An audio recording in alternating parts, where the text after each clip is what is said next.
Let's solve this question together. It says 8 raised to the power x is equal to 60. We are going to solve for the value of x in this question, okay?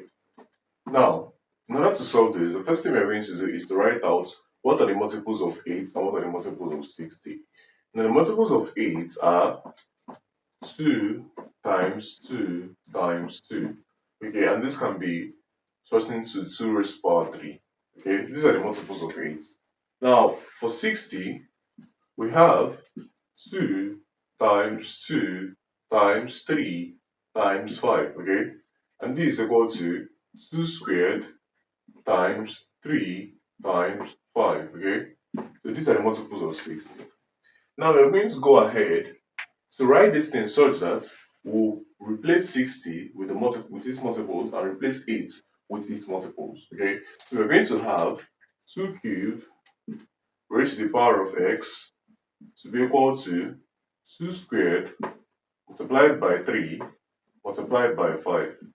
Okay, now at this point you can see that you have something in this form. When you have something in this form, okay, so when you have a number raised by a number raised by another number, it simply means that you multiply the two powers. Okay, so this is now 2 raised to the power 3x to be equal to 2 squared multiplied by 3 multiplied by 5. Okay, now we take the logarithm of both sides, okay? So we'll take the logarithm of 2 raised to the power 3x and it's equal to the logarithm of everything on this side. So we have brackets open 2 squared multiplied by 3 multiplied by 5, okay?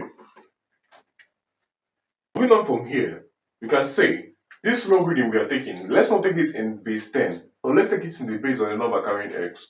The number carrying x, okay, as a power is 2. So we're going to take the logarithm in base 2 of both sides, okay?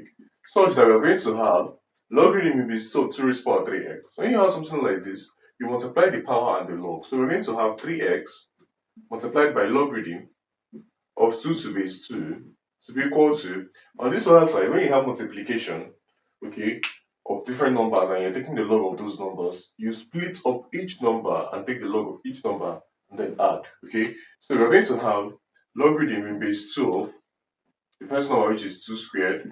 Now we're going to add logarithm in base 2 of 3, and we're going to add lastly logarithm in base 2 of 5, okay?